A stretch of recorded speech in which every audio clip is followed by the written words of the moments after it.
네, 먼저 우리 대표님 한번 소개해드리자면요. 정말 뭐 많으세요. 네. 이 글로벌 종합금융그룹의 명예전당에 이름을 올리신 한국인 최초, 또 거기에 주요 금융사의 총괄 책임을 맡아서 시스템을 구축하시고, 또 지금은 이제 성함을 따서 HST 그룹을 만들어서 세일즈에 대한 노하우까지 좀 전수를 하고자 하시는 분입니다. 그렇죠?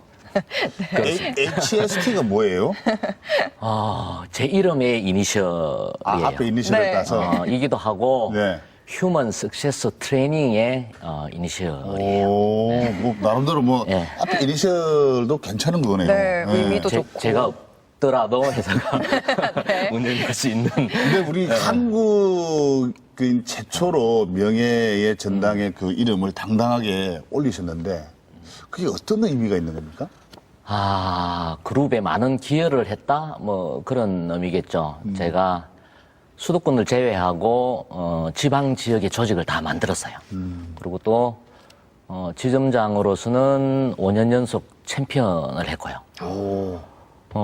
그다음에 우리 영업계에서는 꽤 많은 수많은 기네스 기록을 제가 가지고 있어요. 뭐 그런 공과에 의해서, 뭐 기여도에 의해서 아마 그런 또 영예스러운 자리에 오를 수 있었던 것 같아요. 그럼 그 평생 남는 거잖아요. 이제. 그렇죠. 정말 영예스러운 건데 사실 저는 그게 어느 정도 대단한 건지 좀 실감이 안 나요. 이게 좀 물질적인 거로 좀 평가하긴 그렇지만 솔직히 좀 물질적인 걸로 봤을 때 어느 정도로 대우받는 위치에 오르신 건지 궁금합니다. 남들이 상상하기 어려운 연봉? 그리고 해외여행을 갈 때는 13년 동안 퍼스트 클래스만 탔어요. 오, 그게 그러면 명예의 전당 올려주면은 그 자리를 그냥 돈이 그렇게 비싼 자리인데도 주는 이게 거예요? 이제 유일한 사람이니까 상징적인 의미도 있으니까. 부러워하시는 얼굴이 또. 그 다음에 강남의 고급 아파트, 또 제가 임원 생활을 8년을 했어요. 뭐 좋은 성룡차, 뭐 전용 기사, 아주 뭐 폼 나는 집무실 뭐 이런 거예요. 예. 오, 참 대단한 분을 모셨네요. 그러니까요. 부끄럽습니다. 예. 그래서 그러면은 지금부터 참 그 궁금한 게 과연 이런 분들이 세일즈의 그 레전드가 되기 위해서 어떤 일을 이렇게 해오셨는지 본격적으로 한번 이야기를 나눠보도록 하겠는데 보통 이렇게 자기가 인생을 놓고 본다면은 첫 직업을 뭐를 가질까 이런 궁금들을 많이 하지 않습니까? 그러면은 맨 먼저 시작한 게 세일즈 즉 영업을 시작하셨는데 어떤 영업을 시작하신 거예요? 이제 처음 계기는 제가 돈을 많이 벌기 위해서 시작을 했다라고 이야기를 했잖아요. 제 고향은 마산 오동동이라는 곳이에요. 네. 그 오동동 술타령이라는 아주 유명한 노래가 있는데 혹시 오동수야 다리 밝아. 아세요? 나 저는 아세요? 잘 모르지만. 그 노래 몰라요? 네네. 오동동이요. 네, 감사합니다. 제가 어릴 때 예. 제가 어릴 때 매일 듣고 자란 자장가예요. 자장가를 술타령을. 저는 마산 오동동에서도 술집 동네 한복판 뒷골목에서 태어났어요. 제가 어릴 때 보고 자란 모습은 매일 술 마시고 네. 뭐 싸우고 흥청망청인 그런 모습이 전부였어요. 우리 어머님은 저희들 사남매 공부시키느라고 낮에는 포장마차를 하고 밤에는 술집 동네 아가씨들 빨랫감을 수거해 와서 빨래를 해주면서 저희들을 키웠어요. 사춘기 때 아주 제가 잊을 수 없는 그런 마음 아픈 추억이 하나가 있어요. 네. 어느 추운 겨울날 오밤중인데, 뭐 다른 날하고, 추운 겨울날 오밤중에 제가 화장실에 다녀오는데, 잠에서 깨어서 화장실에 다녀오는데, 여느 날하고 다름없이 어머님이 수도가 불빛 아래 쪼그리고 앉아서 빨래를 하고 계시는 거예요. 가만히 보니까 어머님이 졸고 계세요. 제가 깨워야 되겠다고 생각을 했어요. 그래서 어머님에게 다가가서 어깨 위에 손을 올리려고 하다가 빨래대 안을 무심히 봤는데 빨래대 안이 빨간 색깔로 변해 있는 거예요. 이게 뭐지라고 보니까 우리 어머니 손이 갈라지다 못해 불어 터져서 피가 줄줄줄 새어나오고 있는 거예요. 그것도 모르고 차디찬 물에 손을 담그고 빨랫감을 주물럭거리고 계시는 우리 어머님의 모습. 저는 30년이 넘게 지났는데도 영원히 잊을 수가 없어요. 그때 결심을 했어요. 내 자식한테만큼은 이 지긋지긋하고 자존심 상하는 가난을 절대 물려주지 말아야 되겠다. 뭐 그런 결심을 한 게 나중에 영업을 시작하게 된 계기가 되었죠.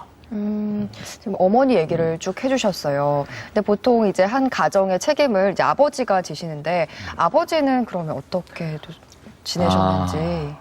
제 눈에 비친 우리 아버지의 모습은 매일 술에 취해서 인사불성인 그런 모습, 뭐 쌀띠주에 쌀이 떨어져도 걱정 한번 하지 않은 아주 무책임한 그런 분이셨어요. 제가 군대에 가서 우리 아버지의 과거를 알았어요. 제가 군대 생활을 어디서 했냐면은 경기도에서 탱크 부대에서 군대 생활을 했어요. 근데 저는 탱크는 한 번도 못 타보고 밥을 했어요. 치사병으로서 군대에 제대를 했어요. 처음에는 치사병이 아니었는데 보직이 바뀌었어요, 중간에. 근데 저는 왜 제가 치사병으로서 군대 생활을 했을까 그때 알지를 못했어요. 지금으로 따지면은 관심사병 뭐 이렇게 표현을 하더라고요. 총을 잡으면 안 되는 그런 사병이었어요. 제대하고 나서 우리 아버지의 과거를 알았어요. 우리 아버지가 해군 장교 2기세요. 동네에서는 꽤 똑똑한 사람이었는데 예, 그렇죠. 속초에서 군대 생활을 할 때 성선 허가를 해준 병사가 전투함을 타고 북한으로 넘어가 버린 거예요. 남북이 갈려져 가지고 아주 첨예하게 대립하고 있을 때. 그래서 우리 아버지가 사형 선고를 받았어요. 그래서 우여곡절을 겪어서 풀려나긴 했는데 그 이후로 아무 일을 하지를 못했어요. 반공법에 의한 연자죄는 온 가족의 형벌하고 똑같았어요. 우리 아버님 7남매가 어디에도 취직을 하지를 못했어요. 저도 그 영향으로 군대에 가서 총을 잡지 못하고 밥주걱을 들고 군대 생활을 마쳤죠. 나중에 우리 아버지의 사실을 알고는 원망보다는 측은지심의 마음이 나중에 크면서는 더 많이 가지게 되었어요. 근데 어릴 때는 뭐 사실 저희들 나이도 좀 비슷할 것 같은데 저희들 세대는 거의 지금 저 같은 경우도 이게 엄마라는 이 단어 자체가 들리면은 그렇죠. 굉장히 이렇게 좀 뭐 가슴이 좀 뭉클해지고 또 찡해지는 그런 건데 근데 그때 제가 볼 때는 엄마를 그럼 그렇게 그리워하시고 계시는데 아들 입장에서 착한 아들이었어요? 전혀 그렇지 못했어요. 마음으로만 그랬죠. 근데 전혀 착한 아들이 아니었어요. 예. 말썽 많이 지겠습니까? 예. 그러니까 처음에 어릴 때는 굉장히 열등감이 많은 그런 아주 내성적인 그런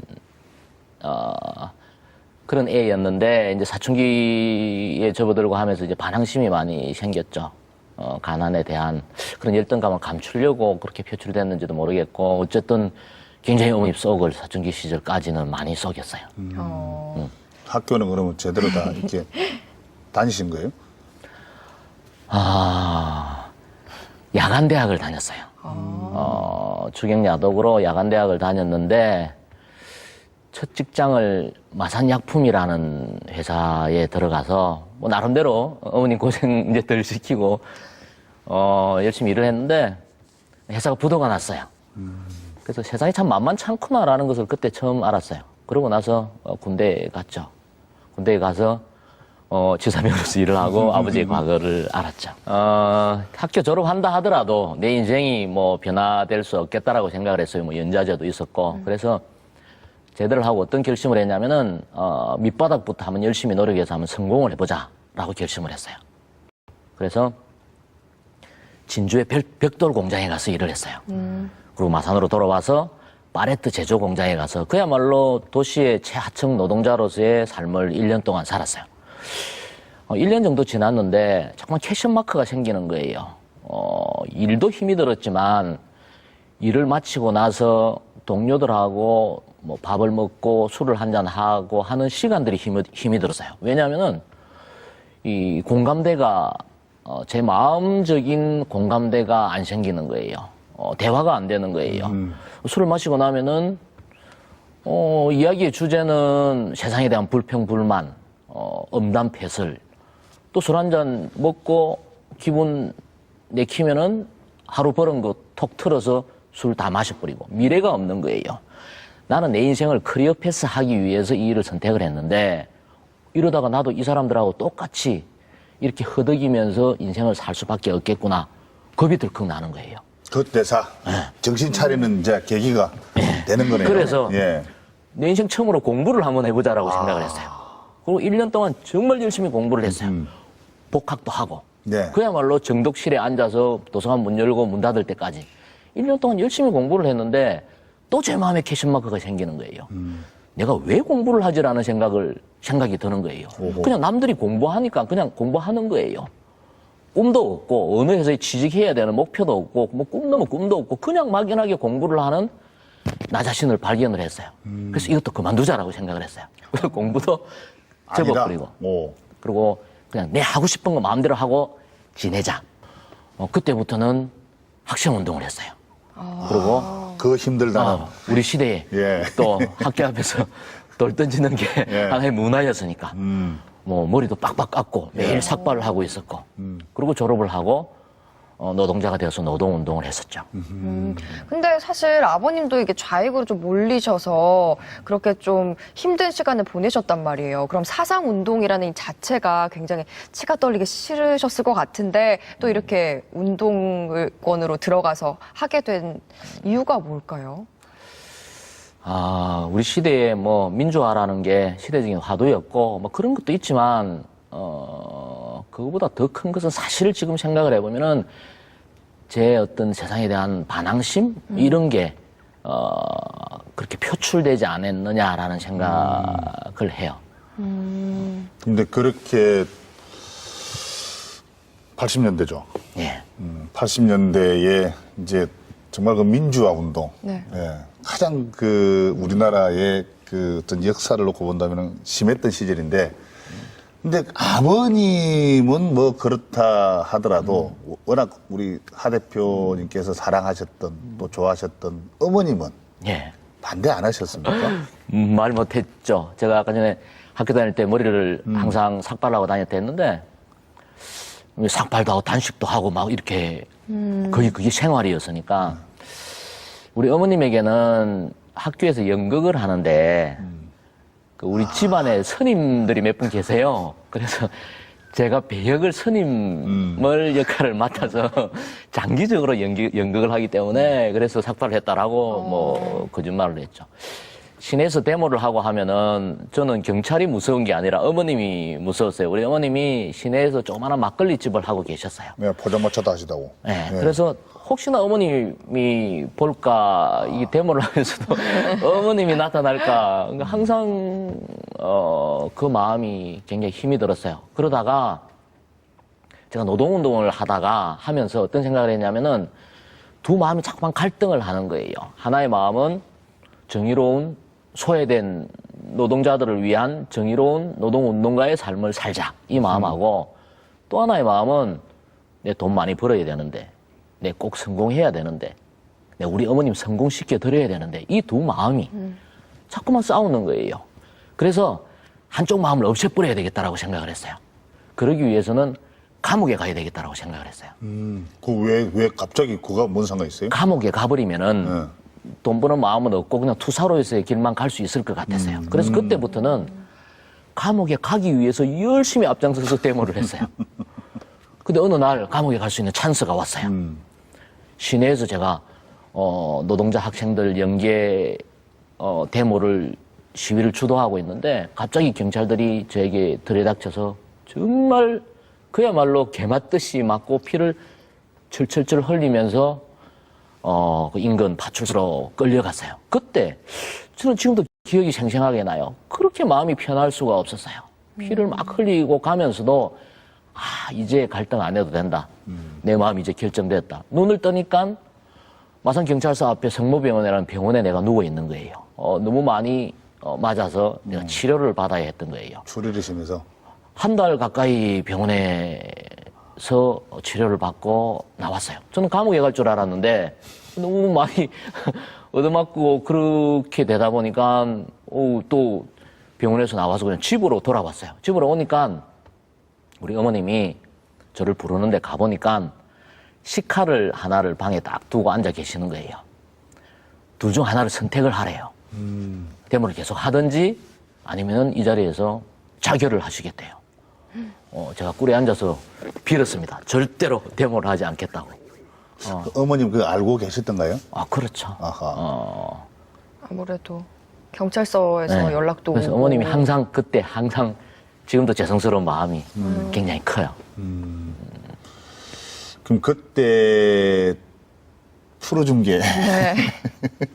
앞에서 제가 볼 때 많이 맞았다는 거는 그만큼 앞에서 엄청나게 투쟁을 많이 했다는 거거든요. 그러니까 앞장서서 하셨다고 앞장서서 했잖아요. 했고 네. 이게 과잉 진압 때문에 그래서 아마 풀어줬지 않았나 생각이 되고 그 이후로 그러면 노동 운동을 접고 바로 이제 이 세일즈 쪽으로 뛰어드신 겁니까? 그럼? 운명 같은 과정이 있어요.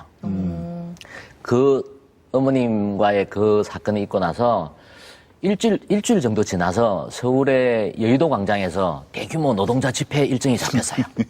제가 올라가야 돼요.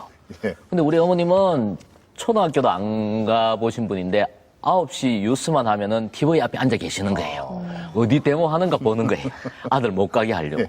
그러니까는 그렇게 사단이 있었는데 간다 소리를 못하고 고민을 하는 차에 서울에서 우편물이 하나가 왔는데 열어보니까 H생명에서 보험 영업사원 모집 전단지가 온 거예요. 면접 보러 오라고. 그 집회 일자와 면접 일자가 똑같은 거예요. 그래서 어머님한테 가서 거짓말을 했죠. 면접 보러 갔다 오겠습니다. 이렇게 이야기했어요. 예전에 할머니들 몸빼 바지를 입고 계셨는데 거기에 속 주머니에 꼬깃꼬깃한 10,000원짜리 2개 저한테 손에 지켜주면서 면접 잘 보고 밥 굶지 말고 오라고. 아유, 양심의 가책은 있었지만 그거 받아서 서울로 올라왔어요. 서울로 왔는데 집회가 그때 12시쯤 집회했는데 먼저 가서 기다리지 뭐 생각하고 여의도로 가는 버스를 탔어요. 여의도를 가려고 그러면 영등포를 거쳐서 가는데 영등포점에 왔는데 제가 차창밖을 고개를 이렇게 돌려서 보니까 H생명 빌딩이 딱 보이는 거예요. 저도 모르게 벌떡 일어나서 내렸어요. 예. 지금 생각해 보더라도 내가 그때 왜 내렸을까라고 생각을 해보면은 제 마음속에 어머님이 계셨던 거예요. 내가 안 간다고 그 얘기를 누가 도왔다고. 그래서 내가 내려가서 면접 보니까 안 될 것 같다라고 거짓말을 할 건데 거짓말을 하더라도 보고. 면접을 한번 보고 하는 거하고 안 보고 하는 거하고 내 마음의 무게가 다를 것 같았어요. 맞아요. 그래서 가서 면접을 봤어요. 근데 나오자마자 저는 그 회사 나오자마자 면접을 봤다라는 사실조차도 까먹어버렸어요. 그리고 집회 참가하고 다음날 아침 일찍 버스를 타고 마산으로 돌아왔어요. 그리고 어머님한테 가서 면접 보니까 안 될 것 같다라고 이야기를 하려고 갔는데 이런 합격 통지서가 먼저 와 있는 거예요. 집에 돌아서자마자 합격 통지서를 보내버린 거예요. 우리가 살면서 인기응변이다라고 이야기를 하죠. 근데 인기응변도 조금이라도 생각을 하고 있어야 돼요. 합격 통지서가 먼저 올 거라고는 전혀 상상을 하지를 못했거든요. 그 합격 통지서를 들고 일주일 동안 고민을 했어요. 어머님은 하나밖에 없는 아들, 서울 가면은 배 굽는다고 공국을 끓이고 계시고, 전 이거 어떻게 해야 되지? 일주일 동안 고민을 하다가 51대 49로 좋다 가자라고 결정을 했어요. 저는 어떤 면에서 보면은 운명론자예요. 지금 제 인생에 일어났던 이런 일련의 사건들은 우연이 아니고 운명이다라고 생각이 들었어요. 감옥에 관리해도 안 가지고 우연히 면접 일자가 집회 일자하고 같이 잡혔고 내려와 보니까 합격 통지서가 먼저 와 있고 이것은 운명이 나를 큰 세상으로 나가서 인생을 전면 승부를 하라라고 그렇게 저를 인도하는 것 같았어요. 네. 그래서 제가 결심을 하고 마산역에서 야간 열차를 타고 서울로 올라가서 갔네. 영업사원이 예. 됐죠. 아니 그 운명론자 진짜 내하고 생각이 똑같지. 아, 그래요? 저도 근데, 상당히 그 네. 운명론자 중에 한 사람이거든요. 아, 네. 근데 어. 우연이라고 하기에는 저도 너무 씨름하려고 많- 생각도 안 했었고 네. 진짜요. 씨름하려고 생각도 안 했었고 천하장사 된다는 생각도 전혀 꿈에 없었고 네. 근데 그게 그냥 이렇게 가다 보니까 씨름을 하게 됐고 천하장사 되더라고요. 네. 근데 아까도 말씀하신 게 이게 그런 계기가 있는 것 같아요. 계기가 있고 또 부모님들 그 하 대표 이야기 들어보니까 어차피 서울 간 거, 그게 운명이 맞아요. 이렇게 너는 이 길로 가야 된다. 그 속에 이제 늘 그 어머님이 어머님의 공덕인 것 같아요. 그 공덕의 계식기에 우리 석태를 갖다 이렇게 끌고 가지고 조를 가는 나쁜 놈을 이렇게 잡아내고 맞습니다. 네, 인정합니다. 예, 하신 것 그런 것 같은데. 같아요. 근데 진짜 드라마 같은 이야기들이었는데, 근데 그렇게 보험사에 입사를 하시고 처음부터 일이 좀 잘 되진 않으셨죠? 네. 어떤 에피소드들도 있을지. 대단한 결심을 하고 올라갔는데 세상이라는 게 참 만만치 않다라는 것을 너무나도 크게 느꼈죠. 또 제가 뭐 지금 뭐 이렇게 우리 이 아나운서님께서 뭐 세일즈의 뭐 전설, 뭐 레전드 이렇게 저를 평가를 하시는데 네.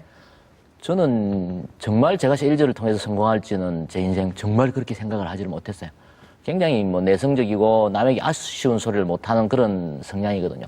학교 다닐 때 차비가 없어서 친구한테 돈 못 빌려서 2시간을 뭐 걸어서 간 적도 한두 번이 아니에요. 뭐 그런 제가 이제 세일즈를 시작을 한 거예요. 서울에 또 아는 사람도 한 명도 없고, 그냥 한 서너 달을 여기 기웃, 저기 기웃, 하루 종일 버스 타고 다니고, 전철 타고 다니고, 뭐, 도시에 버려진 외로운 하이에나? 뭐, 여기 기웃, 저기 기웃. 여의도 고수부지에 가서 깡소 좀 먹으면서 울기도 참 많이 울었어요. 뭐, 이야기할 사람이 없으니까 달님하고 이야기하고, 뭐 별님하고 이야기하고, 뭐 밤에는 잠도 자지도 못하고, 갈등하고, 그러면서도 그만두지도 못하고, 그런 시간을 한 3, 4개월 정도를 보냈죠. 그러다가 제 인생을 변화시키는 결정적인 사건이 있었어요. 어느 날,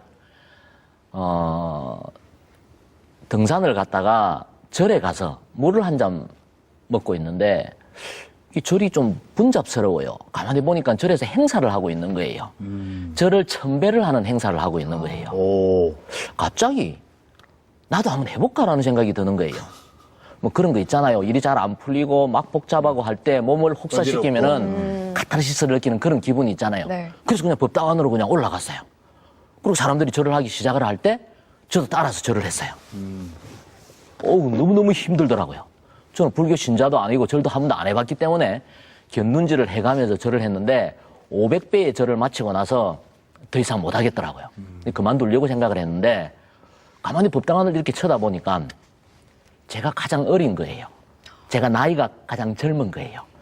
대부분 중년의 여성들이었고 남자분들도 아주 연배가 높으신 이런 분들이었어요.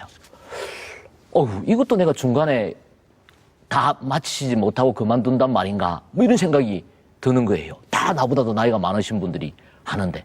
그래서 다시 마음을 다 잡아먹고 힘들지만 절 1000번을 다 마쳤어요. 진짜로 뭔가를 한 것 같은 느낌이 들었어요. 그리고 자리에 앉았어요.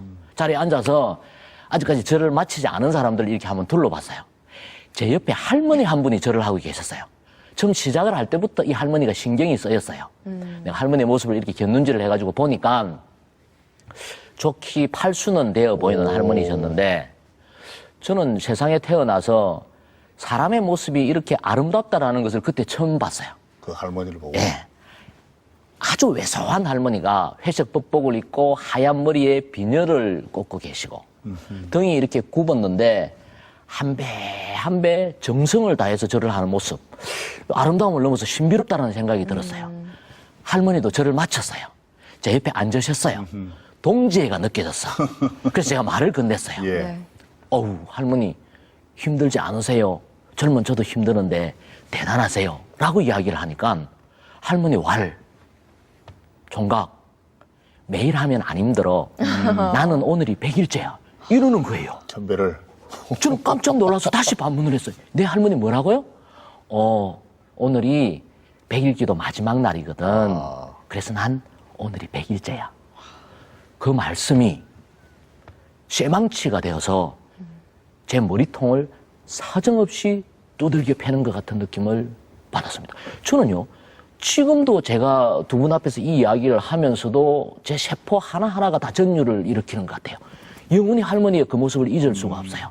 자글자글하게 얼굴에 주름이 잡혔고 이마에는 송글송글하게 땀방울이 맺힌 상태에서 환한 웃음을 띄우면서 총각, 매일 하면 안 힘들어. 나는 오늘이 100일째야. 이 말씀이 제 운명을 바꿨어요. 저는요, 저래 사람들이 다 나가고 나서 한참을 법당 안에 앉아서 생각을 해봤어요. 왜 이 할머니는 이렇게 힘든 절을 100일 동안을 하셨을까? 추측해보건대 자기 자신을 위해서 절을 하지 않을 거다라고 생각을 했어요. 80이나 된 할머니가 무슨 더 이상 부귀영화를 누리겠다고 자기 자신을 위해서 절을 하겠어요. 내가 추측해보건대 집에 아픈 사람이 있다든지 뭐 손주가 대학을 간다든지 뭐 자식이 사업이 잘 되라든지 뭐 이런 거 아니겠어요? 이타적인 기복을 위해서 기도를 할 건데 나는 뭐냐라는 생각이 드는 거예요. 인생 걸어놓고 열심히 하려고 왔으면은 한번 해보기라도 해봐야지. 부딪혀라도 봐야지. 이러지도 못하고 저러지도 못하고 여기 기웃 저기 기웃 밤이면 잠도 자지도 못하는 이 한심한 젊은 청춘의 모습을 본 거예요. 그날요 저는 결심을 했어요. 나도 딱 100일간만 해보자. 어떤 변명도 하지 말고 그리고 100일이 지나도 아무 성과도 없다라면은 난 이제 그만두자. 단 100일 동안은 내 영혼까지도 다 판다라는 생각을 가지고 최선을 다해보자. 그렇게 결심을 하게 된 거예요. 사실 뭐 결심은 쉽지만 이렇게 행동으로 옮기기가 그렇죠. 정말 어려운 법이거든요. 정말 그때 또 운명처럼 또 할머님의 그 말씀이 또 한 계기가 돼서 이제 영업일을 딱 본격적으로 시작하시게 됐는데 그럼 이런 결심을 가지고 처음으로 방문한 곳 혹시 기억이 나시나요? 영등포에서 21번 버스를 탔어요. 어디로 가는 버스냐면요. 압구정동으로 가는 버스예요. 꽤 멀리 갔습니다. 왜 압구정동으로 가는 버스를 탔냐면은 촌놈이 압구정동이 부자 동네라는 것을 예. 알았어요. 그래서 압구정동에 가서 내렸어요. 내려서 무조건 가가호 방문, 도립 방문을 하려고 결심을 한 거예요. 오호. 그리고 물색을 했어요. 거기에 로데오 거리에 아주 고급스러운 빌딩들이 많이 있거든요. 압구정동하고 청담동 경계 지역 정도에 외관상 밖에서 봤을 때는 아니 무엇을 하는 곳인지 가늠하기가 어려운 신비스러운 빌딩이 하나가 딱 있었어요. 자, 저기서부터 들어가서 내가 영업을 한다라고 결심을 했어요. 네. 마음 심호흡을 몇 번을 하고 문을 딱 열고 딱 들어갔어요. 들어가는 순간 제가 공간 이동을 해서 다른 세상에 들어온 것 같은 느낌을 받았어요. 거울 세상으로 들어온 것 같았어요. 온 천지가 다 거울인 거예요. 벽도, 천정도. 나중에 알고 보니까는 거기가 무엇을 하는 곳이냐면요. 우리나라 유명 헤어 디자이너가 운영하는 미용실 본점이었어요. 그 황신의 시머리 예. 선전할 때 샴푸. 그다음에 날리는 거예요. 우리 시대의 댄스 가수 소방차. 예. 상고머리. 그 머리도 거기 원장님 한 머리고. 그러니까 연예인들 또 이렇게 강남에 아주 이 돈 많은 사모님들 저명하신 분들. 와서 예. 그런 머리를 저는 그것도 모르고 들어간 거예요. 한참 정신이 없어 넋을 잃고 있는데 이 종업원인 듯한 사람이 보니까 여기 올 사람은 아니니까 뭐 여기서 이러시면 안 됩니다 하고 만류를 하는 거예요. 그때 정신을 차렸어요. 그리고 딱 뿌리치고 쫓겨나면 안 되잖아요. 정말 어렵게 결심하고 들어왔는데 딱 뿌리치고 뚜벅뚜벅 걸어서 중간 정도에 가서 딱 섰습니다. 서서 제가 그 전날 밤을 새워서 애웠던 대사를 사정없이 뱉어내어 버렸어요. 그게 제 영업의 시작이었어요. 그럼 그 인생을 바꾼 그 첫 영업 대사 지금도 기억하고 계십니까? 그럼? 제가 뚜벅뚜벅 걸어서 예. 이렇게 딱 중간에 가서 딱 섰어요. 예. 서서 아무것도 내 눈에는 보이는 게 없었어요. 그때부터 이제 막 가사를 이제 뱉었어요. 예. 안녕하십니까. 촌놈 하석태 상경 인사 올립니다. 제 고향은 경남 마산이며 눈과 귀와 발로서 성공하고파 보험영업 사원이 되었습니다. 어허. 서울에 연고가 하나도 없는 저는 이 지역을 대상으로 개척 활동을 하기로 결심을 했습니다. 오늘 이 장소, 이 시간이 제 영업의 시작이며 여러분 모두가 그 증인입니다. 저는 여러분들 한 분 한 분을 제 평생의 재무 동반자로 만들기 위해서 최선의 노력을 다하겠습니다. 예. 천하장사 이만기는 제 고향 친구입니다. 만기가 몸뚱이 하나로 대한민국 실험판의 천하장사가 되었듯이 저는 제 젊음과 열정으로 대한민국 금융계의 천하장사가 되겠습니다. 제 이름을 기억해 주십시오. 하석태, 돌석자의 클태자, 저에게 걸음을 주십시오. 감사합니다. 이렇게 웃으세요 진짜. 이렇게 아니 그 난리 났겠습니다. 너무 감동받았어요. 오래오래 고함을 지르고 감사합니다 고개를 숙이고 드는 순간 세상의 모든 게 딱 멈춰져 있었어요. 사람들이 나를 어떻게 쳐다보느냐 이렇게 보는 거예요. 진짜 그렇게 할 만한 것 같아요. 놀래가지고. 그 눈빛과 딱 마주치는 순간 큰일 났다. 이걸 어떻게 수습을 하지? 저질러는 버렸고 오. 그 이현민 아나운서는 그 우레와 같은 박수를 혹시 받아본 적이 있어요? 살면서? 저도 아니요, 저는 그런 적은 없는 것 같아요. 저만을 위한 박수는 받아본 적은 없는 것 같고, 네, 우리 궁금합니다. 그런 이 교수님은 워낙 박수를 많이 받았을 그렇죠. 거니까 저는요. 여유로운 웃음을 또 지으시고. 저는 그때 예. 우레와 같은 박수는 한 10초쯤 있다가 나온다라는 것을 알았어요. 모든 게 딱 멈춰져 있었는데 한 10초쯤 지났는데 제 눈에는 분명 슬로 비디오로 보였어요. 저기에 있는 손님 한 분이 박수를 딱 치는 거예요. 근데 저쪽에 있는 머리를 하는 미용사가 가위를 탁 던지면서 박수를 딱딱딱 치는 거예요. 그리고 조금 있으니까 오케스트라 연주하고 나면 박수 치듯이 전부 다 손님들 전원이 다 일어나서 박수를 치면서 막 고함을 치는 거예요. 저는 그때 우레와 같은 박수를 처음 받았어요. 지금 생각해 보면은 제가 얼마나 우습게 보였겠어요. 정말 퀄리티 떨어지기 짝이 없는 짓이고 말도 안 되는 영업 방법인데 얼굴이 벌겋게 해서 그렇게 고함 지르는 모습이 그 사람들 눈에는 너무너무 참 재밌고 그렇게 보였던 것 같아요. 순진했겠죠. 네. 뭐 얼굴도 빨개질 것 같고. 근데 예. 저는 그렇게 영업을 시작을 했어요. 그게 그 지금 생각해보면 정말 말도 안 되는 짓인데 서울에서 아는 사람이 하나도 없는 제가 할 수 있는 유일한 방법이었고 무엇보다도 의미는 제 마음의 벽을 깨는 첫 시작을 그렇게 했다는 거예요. 제 압구정동에서 별명이 뭐였냐면요. 도시의 원시인이었어요. 지금 좀 챙겨 입어도 꼴이 이런데 예전에는 가관이었거든요. 그래서 어쨌든 이만기 교수님은 제 인생에 정말 그 큰 그런 제 롤 모델이었어요. 저 친구 팬티 하나 입고 씨름판에서 천하장사 되는데 나라고 못할 게 뭐 있어? 나는 금융계에 천하장사가 될 거야.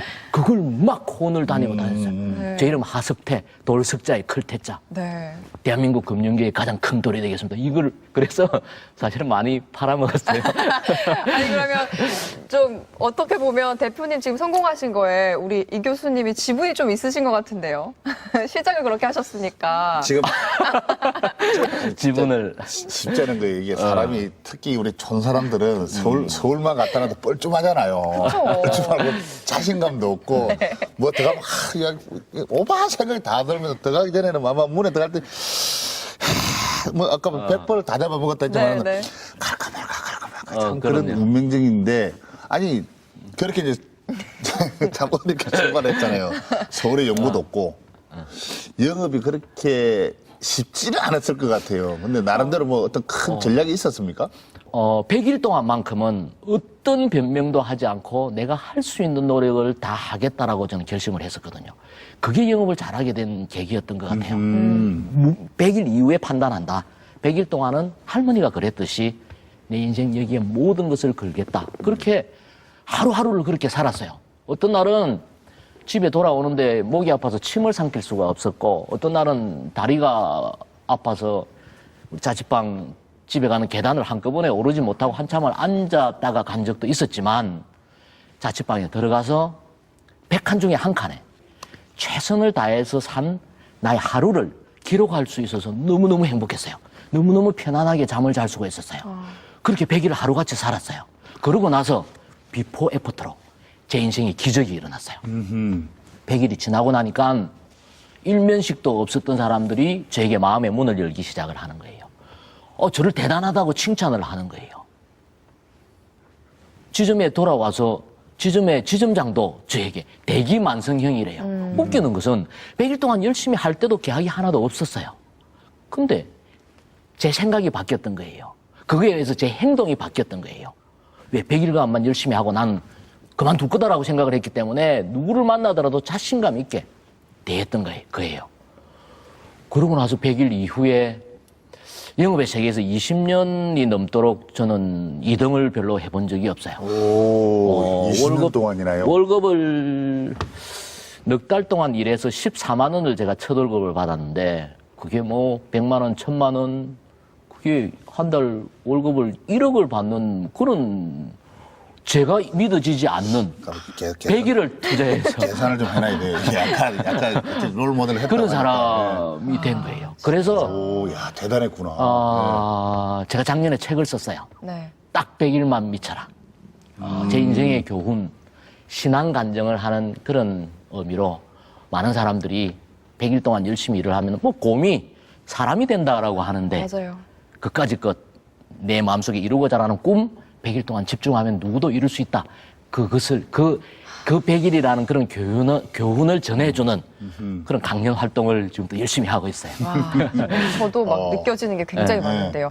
네, 이제 세일즈의 성공 신화를 이룩하기까지의 이야기를 정말 막 재밌고 너무 또 왜 제가 또 더 몰입해서 이렇게 들을 네, 수가 제가 있었는데요. 흥분을 한 것 같아요. 네. 그런데 이렇게 최정상의 자리에 또 있으실 때 돌연 좀 사표를 내시고 또 새로 회사를 차리셨어요. 어떤 회사인지 먼저 궁금합니다. 론 바흐만이라는 사람과 닉 부이치치라는 미국의 동기부여 강사에 강연하는 모습을 봤어요. 두 다리가 두 분 다 없는 분이에요. 난 두 다리가 없지만 꿈이 있어 인생을 즐겁고 행복하게 산다. 너희들의 꿈은 뭐냐? 라고 이야기하는 그 강연을 보고 며칠 동안 잠을 자지를 못했어요. 그리고 이제 내 인생 후반전을 시작을 해야 될 때다라고 생각하고 회사에 사표를 던졌어요. 제가 사표를 던졌을 때 사람들이 저를 이해하지를 못했어요. 뭐 수억의 연봉을 받고 있었고, 뭐 좋은 승용차, 기사, 말 한마디만 하면은 다 알아서 해주는 부하 직원들 비서, 이거 기득권 내려놓기가 사실은, 그렇죠. 쉽지는 않았을 역시 것 마찬가지로 51대 49로 그런 결심을 했어요. 저는요, 제 인생을 이분법적으로 계획을 했었어요. 인생 전반전은 성공지향적으로 산다. 그리고 인생 후반전은 의미지향적으로 산다. 그래서 인생 전반전 남들보다도 더 열심히 또 경제적인 성취를 하기 위해서 노력을 했고 약간은 일반적인 사람에 비해서는 많은 것을 이루었어요. 이제 의미지향적인 삶을 살려고 해요. 어떤 일을 하려고 하냐면요. 저는 세일즈 학교를 만들 거예요. 대한민국 최초의 세일즈 학교를 만드는데 저는 제 인생 후반전을 걸었습니다. 근데 제가 왜 세일즈 학교를 만들려고 하냐면요. 두 가지 문제의식 때문에 그래요. 하나는 영업에 대한 인식이에요. 세일즈에 대한 인식이에요. 기업의 궁극적인 목적이 뭐냐? 우리는 이윤 추구다라고 배웠습니다. 그렇습니다. 근데 이윤은 어떻게 만들어지냐면요. 판매에 의해서 만들어집니다. 영업을 해야만이 이윤이 만들어진단 말이에요. 그래서 모든 기업들은 세일즈 전쟁을 치르고 있습니다. 국가도 마찬가지예요. 대통령이 해외 순방을 가면은요, 틀림없이 따라붙는 수식어가 있어요. 세일즈라는 수식어가 따라붙어요. 세일즈 외교, 세일즈 대통령, 박근혜식 세일즈 뭐 이런 표현을 하지 않습니까? 이렇게 기업이나 국가의 존망을 좌우하는 이렇게 중한 일이 세일즈인데도 불구하고 세일즈를 가르치는 학교도 없고 기관도 없고 그런 학교의 과도 없어요. 아직도 어른들은 책상머리에 앉아서 사물을 봐야지 뭘 팔로 다니는 것은 천한 일이다라고 생각을 해요. 저는 그 인식을 바꾸려고 하는 거예요. 또 하나의 이유는요. 저는 그 글로벌 금융 그룹에 근무했기 때문에 해외여행을 참 많이 다녔어요. 특히 이번에 하프타임을 가지면서 정말 세상 구석구석을 저 혼자서 여행을 참 많이 다녔는데 제가 여행을 다니면서 가장 크게 느끼는 것이 정말 대한민국인이라는 게 자랑스럽다라는 생각을 정말 많이 했어요. 우리가 K-팝이나 우리 K-컬처, 뭐 우리의 문화, 드라마 우리가 생각하는 것보다도 외국 사람들이 훨씬 더 우리를 대단하게 생각을 하는 것 같아요. 정말 열광을 하는 것 같아요. 제가 예를 들어서 말씀을 드려보면은 제가 남미를 여행을 할 때 브라질, 아르헨티나, 파라과이 국경에는 밀수 시장이 있어요. 거기 구경을 갔다가 술을 한 잔 먹기 위해서 나이트클럽에 갔어요. 남미에는 나이트클럽에 가서 술을 먹어야 안전해요. 나이트클럽에 딱 들어갔는데 이게 제가 자리에 딱 앉았어요. Where are you from? 코리아. 이게 영어의 전부였어요. 어디서 왔느냐? 한국에서 왔다. 이러니까 저를 딱 잡고 무대로 좀 올라오래요. 무대로 데리고 올라가는 거예요. 제가 무대에 딱 섰어요. 강남 스타일이 나오는 거예요. 노래가. 무대에 딱 섰는데 느닷없이 네.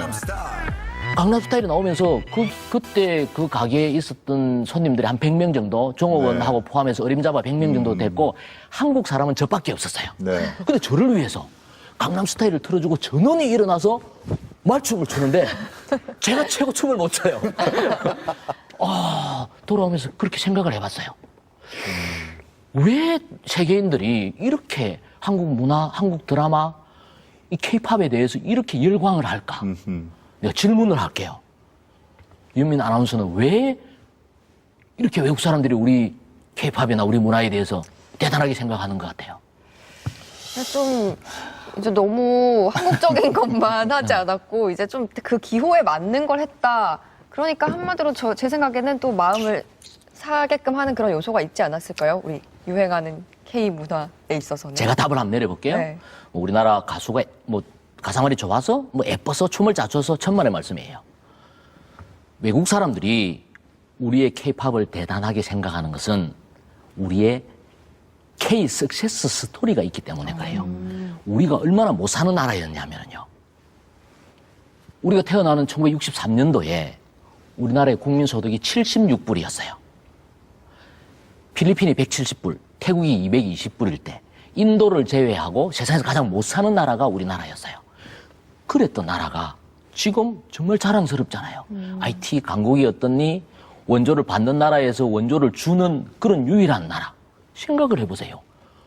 분단된 조국에 조그마한 땅덩어리에 자원도 하나도 없는 이 나라가 50년 만에 세계 사람들이 생각을 했을 때는 상상을 할 수 없는 기적을 만들어낸 거예요.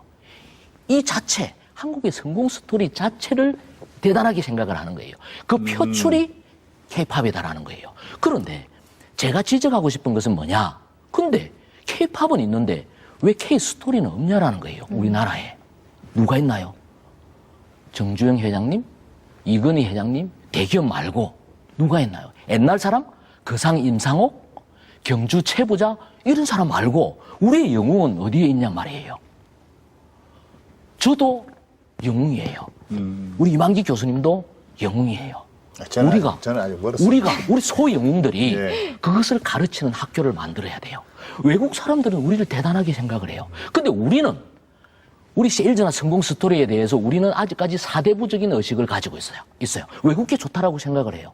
환경도 다르고 외모도 다르고 시대적인 상황도 전혀 다른 그런 사람. 왜 우리 거는 없냐라는 거예요. 이제는 우리 것을 만들 때가 됐다. 우리 것을 만들어서 우리 것을 수출하면은 나는 K-팝 이상으로 우리의 성공 스토리가 세계인들이 열광을 할 거다라고 생각을 해요. 그래서 저는 세일즈 학교를 통해서 우리의 것을 수출하는 일을 하고 싶어요. 참 만만치 않은 세상을 살아오신 우리 하석대 대표님 같은데 지금까지 살아오셨던 인생의 성공이라고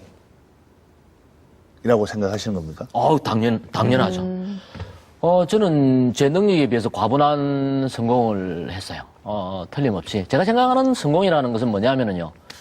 그 HST의 의미 같이 휴먼과 석세스를 같이 성취하는 거예요. 새가 양날개가 있어야 날 수 있듯이 우리 인생살이도 경제적인 안정과 마음의 평안 두 가지를 다 이루어야 성공할 수 있다라고 생각을 해요. 뭐 그런 차원에서 보자라면은 저는 성공을 했고 앞으로 더 큰 성공을 위해서 노력하고 또 다른 사람의 성공을 돕는 그런 일을 할 겁니다. 많이 성공했어요, 저는. 네. 와, 오늘 정말 좋은 말씀 감사드리고요. 네, 그리고 앞으로도 또 많은 사람들에게 본보기가 되어주셨으면 좋겠습니다. 예, 이번 계기로 더더욱 열심히 노력하는 사람이 되겠습니다. 네, 일단 너무 진짜 놀랬던 게 친구라고 맞아요. 하니까 네. 또. 너무 참 반가웠고 전 너무 홀가분해요. 오늘 이 교수님 만나서. 오랜만에 또 마산와서니까 끝나고 나서 말 터가면 지금은 방송이가 말을 높여야 되는데 소주 한잔 사주라. 제가? 당연하죠. 반갑다. 친구야. 고맙고, 네. 오늘 너무 좋습니다. 네. 아유, 정말 오늘 정말 감사합니다. 출연해주셔서 감사합니다. 예, 감사합니다. 네.